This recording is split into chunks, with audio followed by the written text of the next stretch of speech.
Hello दोस्तों, आपका स्वागत करता हूं तरंग इलेक्ट्रॉनिक्स चैनल में। तो दोस्तों, बहुत वीडियो का अंदर मैं देखा या कि जब ऑल वोल्टेज ओके देखा जाता है तब भी कुछ कुछ इस तरह प्रॉब्लम देखा जाता है कि जब ऑल वोल्टेज देखेगा तो उसका प्रॉब्लम आइडेंटिफाई करना और प्रॉब्लम को सॉल्व करना बहुत ही टफ हो जाता है। और इसी तरह और एक फॉल्ट है जो जिसका ऑल पार्ट्स ओके है, सभी पार्ट्स ओके है, तब भी उसका फॉल्ट जब देखा जाता है तो वो प्रॉब्लम कैसे रिपेयर करोगे। तो ये भी इस तरह एक फॉल्ट है जो आपको इस वीडियो में दिखाऊंगा। पूरा step by step voltage check करके भी आपको स्टेप बाय स्टेप सब कुछ दिखाऊंगा। और लास्ट में किस तरह ये पीसीबी को रिपेयर किया ये भी आपको दिखाऊंगा। तो बहुत ही इंटरेस्टिंग और ये क्रिटिकल वीडियो है, ठीक है। तो आप शुरू से लास्ट तक देखेगा तो अलग से नॉलेज मिल जाएगा। चलिए मैं वीडियो स्टार्ट करता हूँ। तो दोस्तों, ये सैनसुई CRT अल्ट्रा स्लिम पीसीबी का एक चैसिस है और इसका जो फॉल्ट है कलर फॉल्ट, ठीक है, रेड कलर पिक्चर आता है। तो ये पार्टी का घर पर मैं कुछ चेक किया, चेक करने के बाद मन में लग रहा है कि इसका आईसी फॉल्ट हो सकता है। तो इसीलिए मैं ये शॉप पर लेके आया और मेरा पास आईसी भी है। तो सब कुछ स्टेप बाय स्टेप आपको वोल्टेज चेक करके देखूंगा और लास्ट में इसका आईसी भी चेंज करके देखूंगा कि इसका प्रॉब्लम सॉल्व होता है कि नहीं। तो दोस्तों, ये वीडियो बहुत ही इंटरेस्टिंग वीडियो होगा। आप शुरू से लास्ट तक देखेगा तो आपका अलग सा एक नॉलेज मिल जाएगा, ठीक है दोस्तों। तो स्टेप बाय स्टेप आपको सब कुछ दिखाऊंगा और इसका जो फॉल्ट है किस तरह ये फॉल्ट मैं अलग सा पिक्चर ट्यूब पर लगा के टेस्ट करके दिखाऊंगा फर्स्ट, और कुछ वोल्टेज टेस्ट करके दिखाऊंगा, ठीक है, किस तरह फॉल्ट इसका आता है। तो सब कुछ दिखाने के बाद आप भी क्या बताऊंगा, कन्फ्यूज़ हो जाएगा कि ये फॉल्ट और कौन सेक्शन से हो सकता है, ठीक है। तो चलिए ये पीसीबी को मैं पिक्चर ट्यूब पर लगा के आपको स्टेप बाय स्टेप सब कुछ दिखाता हूँ। देखिए दोस्तों, ये पीसीबी को मैं ये पिक्चर ट्यूब के साथ फिट किया और चलिए एक बार सप्लाई दे के आपको दिखाना चाहता हूँ कि इसका फॉल्ट किस तरह आता है, ठीक है। देखिए मैं तो दोस्तों, ये अल्ट्रा स्लिम पीसीबी है। ये ultra slim PCB 200 bulb series से लाइन देगा तो ये ऑन नहीं होगा, बल्ब फुल ग्लो हो जाएगा और दोबारा स्टैंड बाई मोड पर चला जाएगा। इसलिए मैं डायरेक्ट लाइन से लाइन दे के टेस्ट कर रहा हूँ, ठीक है। देखिए मैं सप्लाई दे देता हूँ। देखिए सप्लाई दे दिया, इसका इंडिकेटर अभी ऑन हो गया और ये सेट को स्टैंड बाई से ऑन करना पड़ेगा, ठीक है। तो चलिए मैं स्टैंड बाई से ऑन कर रहा हूँ। देखिए स्टैंड बाई से ऑन किया और मीटर को देखिए मैं 200 DC रेंज पर सिलेक्ट करके रखा है। और फर्स्ट टाइम ये जो स्क्रीन आता है देखिए ये बिल्कुल ब्लू जैसा ही आता है, ठीक है। तो इसका पिक्चर का कुछ भी फर्क प्रॉब्लम नहीं होगा ये मन में लगेगा, बट इसका जो OHD होता है OHD काला काला देखा जाता है। तो दोस्तों, इसका जो सिम्टम देखिए इस तरह ही आता है और देखिए रेड हो जाता है। लेकिन पार्टी का घर पर इस तरह नहीं आता है, पार्टी का घर पर ओनली रेड ही फर्स्ट टाइम आ जाता है। तो कोई बात नहीं, पार्टी का घर पर जो सिम्टम देखा तो ये इसका जो बेस बोर्ड जो होता है इसका वोल्टेज चेक करने का बाद जो देखा ये जो पॉइंट है, ठीक है, ये पॉइंट पर वोल्टेज कितना देखिए, ये कैथोड पिन का सप्लाई वोल्ट देखिए 2 पॉइंट, देखिए इस तरह वोल्टेज देखा जाता है 2 वोल्ट का आसपास इस तरह वोल्टेज ये शॉर्ट देखा जाता है। तो ये लाइन के बारे में आपको बताऊंगा। तो इसी तरह सेम लाइन यह कैथोड पिन का सप्लाई वोल्ट होता है। ये पिन पर वोल्टेज देखिए 116-17 वोल्ट ये ओके देखा जाता है, ये डाउन नहीं हो रहा है। और दोस्तों, ये जो RX सप्लाई लाइन है यहाँ पर जो वोल्टेज मिलता है देखिए, यहाँ पर जो वोल्टेज मिलता है यहाँ पर भी वोल्टेज डाउन नहीं हो रहा है, 162 वोल्ट का आसपास ये देखा जाता है। सिर्फ ये जो लाइन होता है ये लाइन का वोल्टेज डाउन हो जाता है। अब देखिए ये डाउन हो जाता है इस तरह। तो ये जो फॉल्ट आपको और क्लियर करके दिखाऊंगा, देखिए ये पिक्चर रेड रेड हो जाता है। तो चलिए मैं सप्लाई ऑफ करके आपको बहुत क्लियर करके समझाऊंगा कि ये जो फॉल्ट है मैं पार्टी के घर पर क्या किया। तो मेनली आपको जो देखना पड़ेगा, देखिए आपको क्लियर करके दिखाता हूँ। अब ध्यान दीजिए बेसबोर्ड का, देखिए ये बेसबोर्ड का ये जो पॉइंट है ये 184 लाइन का पॉइंट है, ठीक है। और ये 184 लाइन से देखिए यहाँ तक एक रेजिस्टेंस है, ठीक है। ये रेजिस्टेंस का थ्रू ये कैथोड एक ट्रांजिस्टर पर सप्लाई जाता है। इसी तरह ये जो लाइन जाता है 180 लाइन का, यहाँ पर 2 रेजिस्टेंस है, ठीक है, 2 रेजिस्टेंस है। आप अच्छा करके देखिए, ये ऊपर वाला जो रेजिस्टेंस है, ये रेजिस्टेंस है, इधर तक एक रेजिस्टेंस है, और यहाँ पर आरएक ट्रांजिस्टर है जो आरएक कैथोड पिन को सप्लाई देता है, और उसका नीचे आरएक रेजिस्टेंस है। ये रेजिस्टेंस के बाद ये साइड जो रेजिस्टेंस आता है, ये रेजिस्टेंस ये ट्रांजिस्टर को सप्लाई देता है, ठीक है। तो दोस्तों आपको बात है कि कुछ भी बेसबोर्ड के अंदर कुछ भी एक ट्रांजिस्टर शॉर्ट होगा तो मैं क्या करता हूँ, सभी ट्रांजिस्टर को एट ए टाइम चेंज कर देता हूँ। तो इसीलिए मेरा पास उसी का समय 2 ट्रांजिस्टर था, तो ये 2 ट्रांजिस्टर में चेंज किया। चेंज करने के बाद तब भी इसका प्रॉब्लम सॉल्व नहीं हो रहा है। तो उसका बाद में अच्छा करके देखा कि चलिए आपको बहुत क्लियर करके दिखाऊंगा। ये बेसबोर्ड को मैं ओपन करके आपको दिखाता हूँ।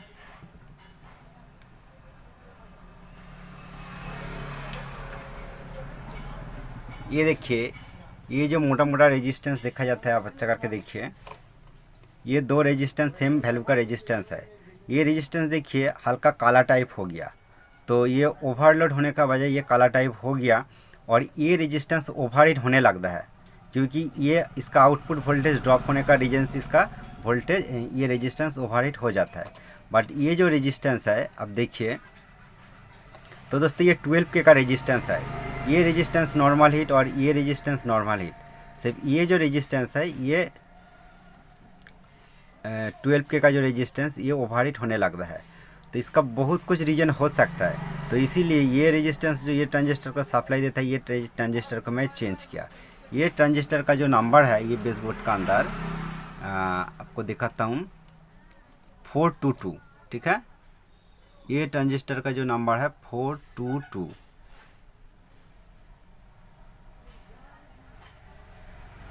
तो चलिए क्लियर नहीं आता है तभी आपको बता दिया, और बहुत कुछ रीजन से ये जो सप्लाई वोल्ट ड्रॉप हो जाता है ये आपको दिखाऊंगा। पिक्चर ट्यूब जो ये पिक्चर ट्यूब है, पिक्चर ट्यूब फॉल्ट होने के बाद भी ये सप्लाई वोल्ट ड्रॉप हो सकता है। तो इसीलिए आपको किस तरह चेक करना पड़ेगा, फर्स्ट ये बेस बोर्ड को ओपन कीजिए। मैं जिस तरह ओपन किया है, ओपन करने के बाद सप्लाई देख के देखूँगा कि ये वोल्टेज ड्रॉप हो जाता है कि नहीं। तो इस तरह मैं टेस्ट किया, टेस्ट करने के बाद तब भी इसका वोल्टेज ड्रॉप देखा। तो चलिए आपको प्रैक्टिकली करके दिखाता हूँ कि इस तरह टेस्ट किया जाता है कि नहीं। देखिए इसका सब कुछ कनेक्शन में करके ही रखा है, कुछ भी ओपन नहीं किया है, इसलिए आपको दिखाना चाहता हूँ कि आपको बताएगा कि बेसबोर्ड ओपन करके वोल्टेज आप चेक किए कि उसका वोल्टेज आता है कि नहीं, तो मन में लगेगा मैं किस तरह चेक करूँगा। ये बेसबोर्ड इस तरह ओपन करने के बाद चेक किया जाता है कि नहीं, तो इसीलिए आपको प्रैक्टिकली करके दिखाना चाहता हूँ, ठीक है। तो चलिए मैं आपको सप्लाई दे के दिखाता हूँ। देखिए मैं सप्लाई दे दिया, इसका देखिए इंडिकेटर अभी ऑन है। मीटर को देखिए 200 DC रेंज पर सिलेक्ट करके रखा है। मीटर का नेगेटिव कोड मैं यहाँ पर कनेक्शन करके रखा है, और देखिए इसका जो बॉटम स्विच है, इसका रिमोट मेरे पास अभी नहीं है। ये बॉटम स्विच पुश करके मैं स्टैंड बाई से ऑन करके आपको दिखाता हूँ, ठीक है। देखिए स्टैंड बाई से ऑन किया, और मीटर लेकर आपको जो दिखाऊंगा, ये जो रेजिस्टेंस का पॉइंट है, जिस पॉइंट पर वोल्टेज डाउन मिला, तो यहाँ पर देखिए वोल्टेज चेक करने के बाद देखिए यहाँ पर वोल्टेज इसी टाइम देखिए तब भी वोल्टेज बहुत कम है, 2 वोल्ट के आसपास। अब अच्छा करके ध्यान दीजिए। तो इसीलिए आपको कन्फर्म होना चाहिए कि चलिए दोबारा इसका नीचे जो रेजिस्टेंस है, ये रेजिस्टेंस का वोल्टेज आप देखिए, ये देखिए इसका नीचे 100 वोल्ट का ऊपर है। तो दोस्तों सिर्फ ये रेजिस्टेंस का वोल्टेज ड्रॉप हो जाता है। तो चलिए देखिए, मैं अभी कुछ भी लाइट नहीं है, सप्लाई को ऑफ कर देता हूँ। तो दोस्तों आपको ध्यान रखना पड़ेगा। तो ये जो वोल्टेज ड्रॉप हो जाता है, इसका जो रीजन है कैथोड, पिक्चर ट्यूब का कैथोड पिन शॉर्ट होगा तो तभी वोल्टेज डाउन हो सकता है। बट मैं पिक्चर ट्यूब से ये पीसीबी को ओपन किया, तब ये वोल्टेज ड्रॉप नहीं होना चाहिए, तो और क्या चेक करना पड़ेगा। तो चलिए आपको और एक तरीका दिखाऊंगा कि इसका दोनों साइड आपको डिवाइड करना पड़ेगा। एक पिक्चर ट्यूब साइड जिसका आउटपुट साइड होता है, और एक इनपुट साइड। इनपुट साइड का मतलब क्या होता है, जो मेन प्रोसेसर आईसी से सिग्नल ये बेसबोर्ड पर जाता है, ये लाइन को एक बार ओपन करके देखना पड़ेगा। तो चलिए ये बेसबोर्ड को मैं लगाऊंगा, लगाने का बाद आपको क्लियर करके दिखाऊंगा कि देखिए यहाँ पर एक रेजिस्टेंस है, ठीक है, यहाँ पर एक रेजिस्टेंस है। ये रेजिस्टेंस जो जाता है, ये देखिए ये जो ट्रांजिस्टर का बेस पिन पर सिग्नल देता है। और ये रेजिस्टेंस, ये जो कनेक्शन है, ये जो कनेक्शन पॉइंट देखिए, ये जो अलग अलग कनेक्शन पॉइंट है, RGB, एक IQ वोल्टेज और एक नेगेटिव, ये जो कनेक्शन है, ठीक है, ये मेन PCB से कनेक्शन है, ये मेन PCB से। तो ये मेन PCB से RGB जो तीनों सिग्नल आउटपुट होता है, ये एक सिग्नल को मैं ओपन कर दूंगा। ओपन करने के बाद क्या होगा कि IC से सिग्नल यहाँ पर नहीं आएगा, और IC शॉर्ट होगा तो, और ये लाइन पूरा शॉर्ट होगा तो, कुछ भी पार्ट शॉर्ट होगा तो आपको पता चल जाएगा कि कौन साइड का फॉल्ट है। और उसके बाद चेक करूँगा ये पिन पर वोल्टेज आता है कि नहीं, ठीक है। तो चलिए ओपन करके आपको दिखाता हूँ। दोस्तों देखिए, ये रेजिस्टेंस को मैं से ओपन किया, आपको थोड़ा ड्राइंग करके भी समझाऊँगा, ठीक है। देखिए ओपन किया, चलिए ये बेसबोर्ड को कनेक्शन करके आपको दिखाता हूँ।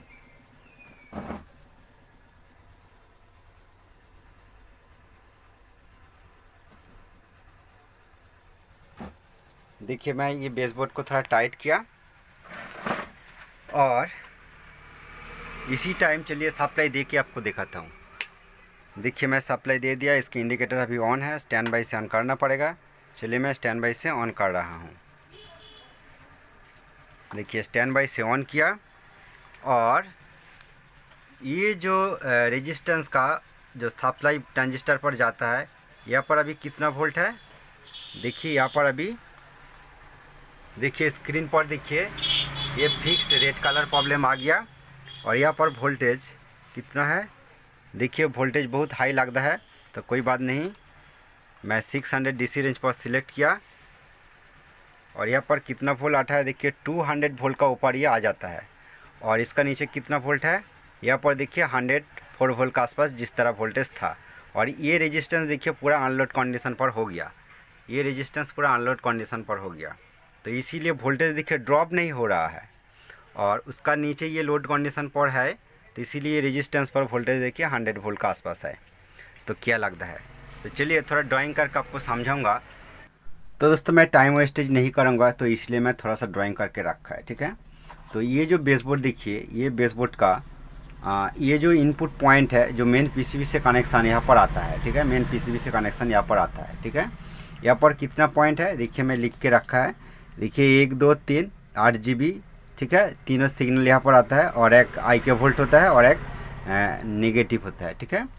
तो ये जो वायर का तो कनेक्शन मेन जो PCB होता है, ये मान लो मेन PCB, ये पोजीशन मान लो मेन PCB का अंदर जो मेन प्रोसेसर IC यहाँ से आता है, ठीक है।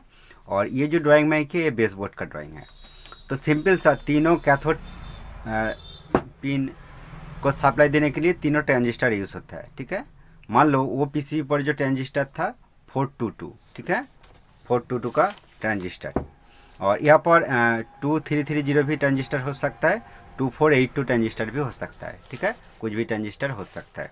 तो वो PCB पर जो ट्रांजिस्टर मिला 422 का ट्रांजिस्टर मिला, ठीक है।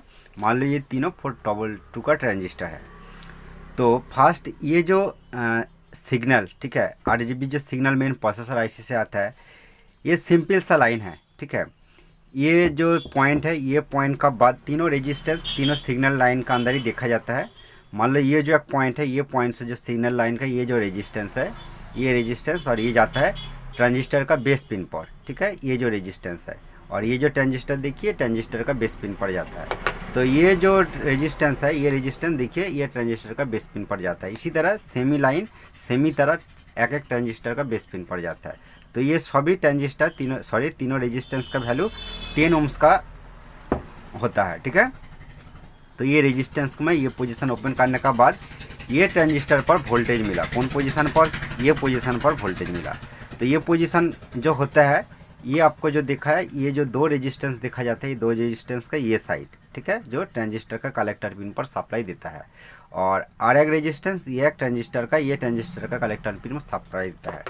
तो मान लो तीनों जो ट्रांजिस्टर देखा जाता है, तीनों ट्रांजिस्टर का ये 180 वोल्ट लाइन है, ठीक है, ये 180 वोल्ट लाइन है, मेन PCB से वोल्टेज यहाँ पर आता है। और ये जो लाइन जाता है, ये लाइन से तीनों रेजिस्टेंस, ये रेजिस्टेंस का वैल्यू कितना है, ये PCB का अंदर 12K का रेजिस्टेंस है, ठीक है, ये जो रेजिस्टेंस अब 12K का है। तो ये तीनों रेजिस्टेंस का पास सेमी वोल्टेज आना चाहिए, लेकिन एक ट्रांजिस्टर का ये पिन पर वोल्टेज ड्रॉप हो जाता है। तो इसका क्या रीज़न है इसका रीज़न बहुत कुछ हो सकता है। ये ट्रांजिस्टर खुद शॉर्ट हो सकता है, और ये ट्रांजिस्टर का बायसिंग जो पार्ट्स होता है, पीएफ देखा जाता है, पीएफ रेजिस्टेंस, ये भी फॉल्ट हो सकता है। और आपको क्या देखा है, इसका जो बेस पिन होता है, बेस पिन पर जो सिग्नल जाता है, ये रेजिस्टेंस को ओपन करके दिखाया कि बेस पिन रेजिस्टेंस ओपन करने का वोल्टेज आ जाता है। तो इसीलिए मैं क्या किया, ये जो टोटल लाइन होता है, ये टोटल लाइन जो आईसी से आता है सिग्नल, ये बीच में तीनों रेजिस्टेंस है, तीनों रेजिस्टेंस का वैल्यू सेम ही होता है, ये भी 100 ओम्स का आसपास होता है। और ये तीनों रेजिस्टेंस का बाद एक एक तीनों लाइन का अंदर ही एक एक डायोड दिखा जाता है। अब अच्छा करके देखिए, ये जो एक एक डायोड दिखा जाता है, ये 4148 का डायोड होता है, ठीक है, ये 4148 का डायोड होता है। और ये डायोड अधिकतर नेगेटिव का साथ कनेक्शन देखा जाता है, ये सभी नेगेटिव का साथ कनेक्शन देखा जाता है, और कुछ कुछ पीसीबी का अंदर 8 वोल्ट का साथ कनेक्शन देखा जाता है, ठीक है। और ये जो चैसिस का वीडियो आपको दिखाया, ये चैसिस का अंदर ये लाइन 8 वोल्ट का लाइन से कनेक्शन है, और 8 वोल्ट लाइन से होगा तो ये डायोड में जिस तरह कनेक्शन किया इस तरह नहीं होगा, ये डायोड उल्टा करके कनेक्शन होगा, ठीक है। और ये सब लाइन के अंदर और एक तीनों लाइन के अंदर ही एक एक पीएफ देखा जाता है। जिस तरह मैं पीएफ को ड्राइंग किया, तो कुछ भी रीजन से ये पीएफ शॉर्ट होगा और ये डायोड शॉर्ट होगा, तो वही लाइन का वोल्टेज गड़बड़ हो जाएगा, और उसी का रीजन से ये ट्रांजिस्टर, मान लो ये ट्रांजिस्टर, कुछ भी ट्रांजिस्टर ओवरहीट होगा, और ये रेजिस्टेंस भी ओवरहीट होगा। तो इसका आपको दोनों साइड डिवाइड करने के लिए बात है कि इसका आउटपुट साइड और इनपुट साइड। मान लो इसका सिग्नल इनपुट साइड ये होता है, तो ये साइड को काट कर देगा, तो एक एक रेजिस्टेंस को, मान लो ये रेजिस्टेंस ओवरहीट हो रहा है, तो आप ये रेजिस्टेंस को ओपन करके चेक कर सकते हो, और आप आउटपुट साइड बेसबोर्ड ओपन करके चेक कर सकते हो। नहीं तो ये जो सप्लाई यहाँ पर आता है, ये जो सप्लाई यहाँ पर आता है, यहाँ से और एक रेजिस्टेंस जो होता है, तीनों रेजिस्टेंस, ये तीनों रेजिस्टेंस तीनों कैथोड पिन को सप्लाई दिया जाता है। तो मान लो ये रेजिस्टेंस ओवरहीट हो रहा है, तो आप ये रेजिस्टेंस को ओपन करके चेक कर सकते हो। ये रेजिस्टेंस ओवरहीट होगा तो ये रेजिस्टेंस को भी ओपन करके चेक कर सकते हो। इसी तरह इसका तीनों कैथोड पिन कनेक्शन सेम ही होता है। तो मैं ये रेजिस्टेंस को ओपन करके चेक किया, तो इसीलिए जब ये सब पार्ट्स को मैं ओपन कर दिया तब भी इसका सेम फॉल्ट है। तो उसका बाद आइडेंटिफाई क्या करना पड़ेगा कि ये आईसी का तीनों जो पिन होता है, कुछ भी पिन शॉर्टिंग है, बट ये तीनों आईसी का जो पिन है, तीनों आईसी पिन का साथ मैं नेगेटिव के साथ कनेक्शन चेक किया, कुछ भी शॉर्टिंग नहीं मिला, और 8 वोल्ट लाइन का साथ भी चेक किया, कुछ भी शॉर्टिंग नहीं मिला। तो क्या करना पड़ेगा, तब इसी रीजन का जो आता है, इसी तरह रीजन के लिए ये आईसी को एक बार चेंज करके देखना पड़ेगा। तो चलिए मैं स्टेप क्या मैं करूँगा और किस तरह पीसीबी को रिपेयर करूँगा आपको दिखाता हूँ। मैं सप्लाई को ऑफ कर देता हूँ। तो दोस्तों इतना वोल्ट ये पिक्चर ट्यूब पर लगाने के बाद ये देखा जाता है, बट पार्टी का घर पर ये पोजीशन पर वोल्टेज 160 वोल्ट का आसपास देखा जाता है कि ये जो पीसीबी है, ये पीसीबी वो जो पिक्चर ट्यूब का ये कॉइल है उसका साथ एडजस्ट है, बट ये पिक्चर ट्यूब का साथ ये जो ये कॉइल एडजस्ट नहीं है। तो इसीलिए मैं आपको लॉन्ग टाइम नहीं देख के रखा है, क्योंकि EST थोड़ा हाई बनता है ये कॉइल का वजह, ठीक है। तो चलिए इसका ड्राइंग मैं थोड़ा आपको समझाने के लिए कोशिश करूँगा।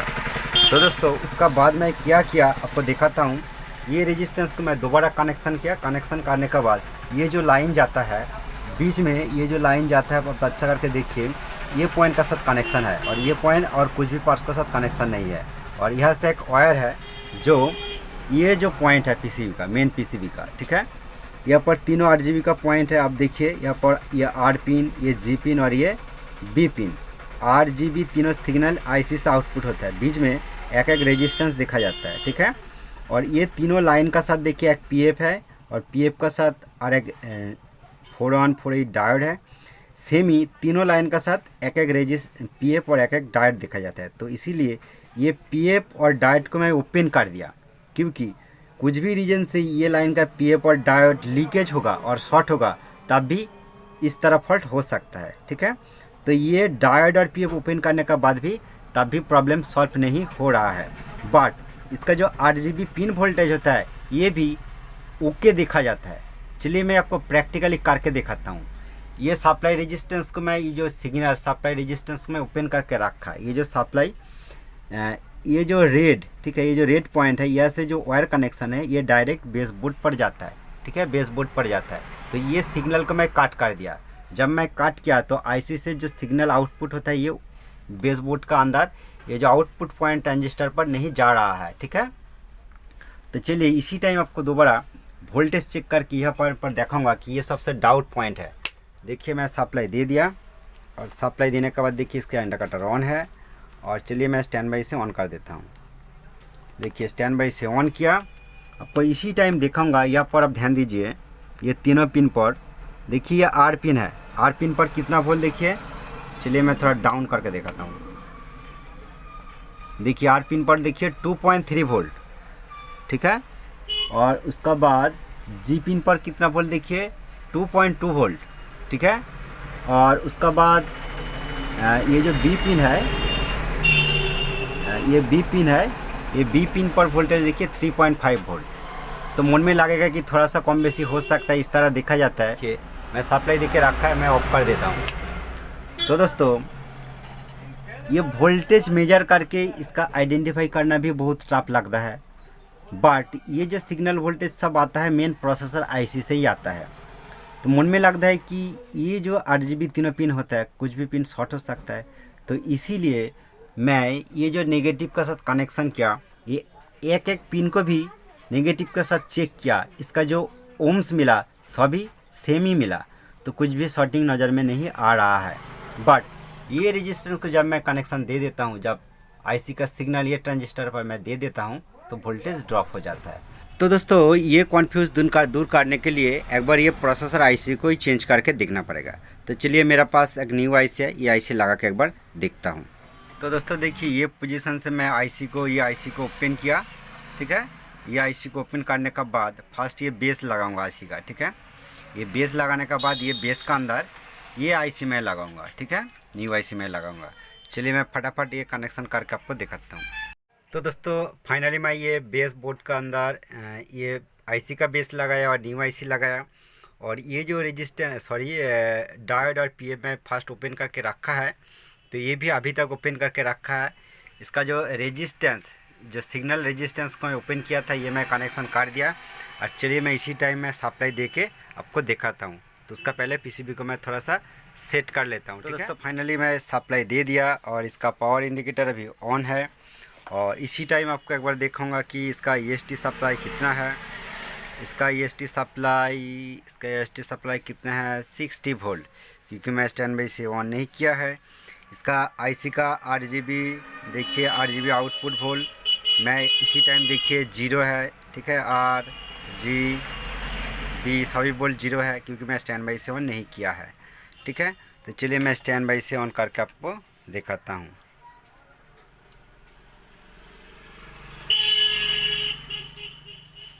तो स्टैंड बाई से ऑन नहीं हो रहा है, क्या बात, ये तो नहीं होना चाहिए।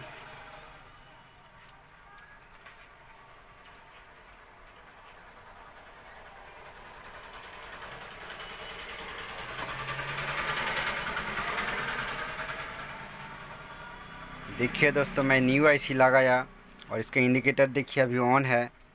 स्टैंड बाई से ये देखिए ऑन नहीं हो रहा है, ये ऑन नहीं हो रहा है, क्या बात। तो चलिए हो सकता है आईसी का कुछ पिन शॉर्टिंग हो गया है कि नहीं, ये भी अच्छा करके एक बार देखना पड़ेगा। ये बेस को अच्छा करके भी सोल्डरिंग भी करना पड़ेगा, ठीक है। तो नेक्स्ट टाइम आपको दोबारा दिखाता हूँ ये आईसी को एक बार सोल्डरिंग करके, ठीक है। तो दोस्तों दोबारा मैं आईसी को अच्छा करके सोल्डरिंग किया और आपको अच्छा करके एक बार देखना पड़ेगा कि देखिए आईसी का 1 नंबर साइट है, ठीक है। ये आईसी का 1 नंबर साइट है, तो ये भी अच्छा करके देखना होगा कि ये साइट 1 नंबर है कि ये साइट 1 नंबर है। और ये जो की का जैक है ये देखिए बहुत टाइट है, कुछ भी लूज नहीं है। तो चलिए दोबारा सप्लाई देके देखूँगा कि आईसी मैं सही से लगाया। और इसका देखिए ये जो पॉइंट देखिए, ये काटा वाला पॉइंट, ये ऊपर साइड 1 नंबर साइट है, ठीक है। तो चलिए दोबारा एक बार सप्लाई देके देखूँगा। आईसी को मैं अच्छा करके सोल्डरिंग किया, कुछ भी शॉर्टिंग वगैरह कुछ भी नहीं है, ठीक है। आप भी अच्छा करके देख सकते हो, ठीक है। तो चलिए दोबारा मैं सप्लाई देके देखता हूँ। सप्लाई दे दिया, इसका इंडिकेटर अभी ऑन है। तो कुछ न्यू आईसी लगाने का समय क्या होता है कि कुछ टाइम आपको ऑन करके छोड़ना पड़ेगा, ठीक है। ऑन करके छोड़ने के बाद जो होता है प्रोसेसर, जो मेन आईसी होता है, ये आईसी से जो मेमोरी आईसी होता है, ये मेमोरी आईसी का कुछ डाटा फर्स्ट टाइम ये स्टोर हो जाता है। और उसका बाद ये स्टैंड बाई से ऑन हो जाता है। और नॉर्मल जो नॉर्मल स्टैंड बाई से ऑन नहीं होगा तो आपको स्टैंड बाई से ऑन करना पड़ता है। तो कुछ टाइम में रखा है तब भी स्टैंड बाई से ऑन नहीं हो रहा है। तो चलिए नेक्स्ट टाइम मैं ट्राई करके देखता हूँ ये बॉटम पुश करके। देखिए दोस्तों इस टाइम स्टार्ट हो गया। तो लगता है कि आईसी का कुछ भी शॉर्टिंग था। और दिखता हूँ, देखिए लाइट इसका बिल्कुल लाइट होके आ गया। तो फास्ट जो वोल्टेज प्रॉब्लम था ये एक बार चेक करके देखना पड़ेगा, ठीक है।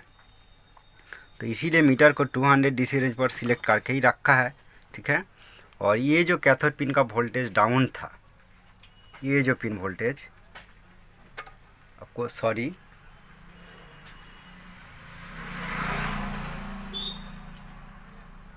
तो दोस्तों तब भी ये वोल्टेज देखिए डाउन मिला है। तो दोस्तों ये बहुत ही एक क्रिटिकल फॉल्ट है कि दोस्तों ये वोल्ट जो बेस बोर्ड का वोल्टेज डाउन मिला। तो दोस्तों मैं इसी टाइम ये बेस बोर्ड को चेंज किया और पहले ये जो बेस बोर्ड है तो उसी का रीजन से ये जो रेजिस्टेंस है 12 के का रेजिस्टेंस ये मैं चेंज करके 15 के लगाया, क्योंकि मेरे पास 12 के नहीं है अभी। तो तब भी ये रेजिस्टेंस बहुत ही ओवरहीट होने लगता है, ये रेजिस्टेंस बहुत ही ओवरहीट होने लगता है। तो ये पीसीबी का मैं सभी पार्ट्स एक एक करके चेक किया तो कुछ भी पार्ट्स फॉल्ट नहीं देखा। तो उसका बाद मैं क्या किया तो दोस्तों ये बेस बोर्ड को मैं चेंज करके ये आईसी वाला टाइप एक बेस बोर्ड लगाया, ठीक है। ये जो आईसी वाला बेस बोर्ड है ये बेस बोर्ड लगाया। तो दोस्तों ये बेस बोर्ड लगाने का बाद ये आईसी भी ओवरहीट होने लगता है, ठीक है। ये आईसी भी ओवरहीट होने लगता है, कुछ भी दिमाग में नहीं आ रहा है तो क्या करना पड़ेगा। तो दोस्तों मेरा पास ये सेम टाइप और एक बेस बोर्ड है, ठीक है, वो अलग सा कंपनी का। तो दोस्तों इसका अंदर जो सिस्टम है सेमी सिस्टम ये बेस बोर्ड का है, ठीक है। तो आप खुद ही देख सकते हो ये जो बेस बोर्ड में सोल्डरिंग किया, अब देखिए ये दोनों बेस बोर्ड सेम ही है, ठीक है। तो ये दोनों बेस बोर्ड सेम ही है। तो जब ये आईसी ओवरहीट होने लगा तो इसलिए मैं ये आईसी को भी चेंज करके देखा। अब देख सकते हो ये आईसी है। तो आईसी चेंज करने का बाद भी तब भी इसका प्रॉब्लम सॉल्व नहीं हो रहा है। आप अच्छा करके देखिए सेम टाइप ही बेस बोर्ड है, सेम बेस बोर्ड है। तो ये बेस बोर्ड और एक सा न्यू बेस बोर्ड इस टाइप लगाने का बाद इसका जो हीटिंग प्रॉब्लम, ठीक है, ये जो आईसी देखिए आईसी का जो हीटिंग है ये नॉर्मल, कुछ भी हीटिंग नहीं हो रहा है। और मैं अभी कुछ टाइम लाइन देख के ही रखा है, इसका पिक्चर का क्वालिटी भी आपको सब कुछ दिखाऊंगा। तो इसका पहले फर्स्ट आपको कुछ वोल्टेज चेक करके दिखाऊंगा, ठीक है। कि देखिए अभी इस टाइम मीटर को मैं 200 DC रेंज पर सिलेक्ट करके रखा है। और ये पीसीबी का जो सिम्टम देखिए, जब पिक्चर ऑन होगा, पिक्चर आएगा स्क्रीन पर, तो ये जो कैथोड पिन है देखिए ये कैथोड पिन पर वोल्टेज डाउन था। अभी दोस्तों इसी टाइम वोल्टेज डाउन है, ठीक है। ये वोल्टेज फ्लैक्चुएट होने लगता है, 17 वोल्ट, 18 वोल्ट, 16 वोल्ट, 2, 3 इस तरह वोल्ट अप डाउन देखा जाता है। और उसका बाद दोस्तों देखिए 2 फिलामेंट पिन है और फिलामेंट पिन का बाद ये एक कैथोड पिन है, ठीक है। ये वोल्टेज भी सेम तरह, ये वोल्टेज सेम तरह ये अप डाउन होने लगता है। इसका सिम्टम आप अच्छा करके देखिए, अप डाउन होने लगता है। और उसका बाद ये G2 का पिन है और उसके बाद ये कैथोड पिन है, ये पिन वोल्टेज भी देखिए सेम तरह अप डाउन होने लगता है। तो क्या लगता है कुछ कुछ पीसीबी का जो सिस्टम होता है तो इसी तरह ये अप डाउन होने लगता है। तो आपको वीडियो दिखाता हूँ, वीडियो स्टॉप हो गया। देखिए इसका जो रेड प्रॉब्लम था ये चला गया और बेसबोर्ड का अंदर जो हीटिंग प्रॉब्लम था वो भी चला गया। तो दोस्तों जब ये रेजिस्टेंस ओवरहीट होगा तो ज़रूर ये ट्रांजिस्टर काट जाएगा और ये बेसबोर्ड नहीं चलेगा। तो इसका ये बेसबोर्ड का अंदर कुछ भी शॉर्टिंग वगैरह कुछ भी नहीं मिला, तो तब भी ये फॉल्ट आ गया। तो दोस्तों ये जो न्यू इन्फॉर्मेशन आपको दिखाया, इतना कुछ कोशिश करने का बाद, तो आपको अच्छा लगा तो प्लीज़ एक लाइक कर दीजिए। और ये चैनल पर अब नया है तो प्लीज़ चैनल को जरूर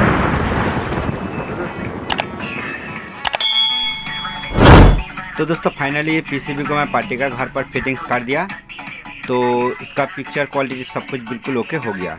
थैंक यू दोस्तों वीडियो पूरा देखने के लिए।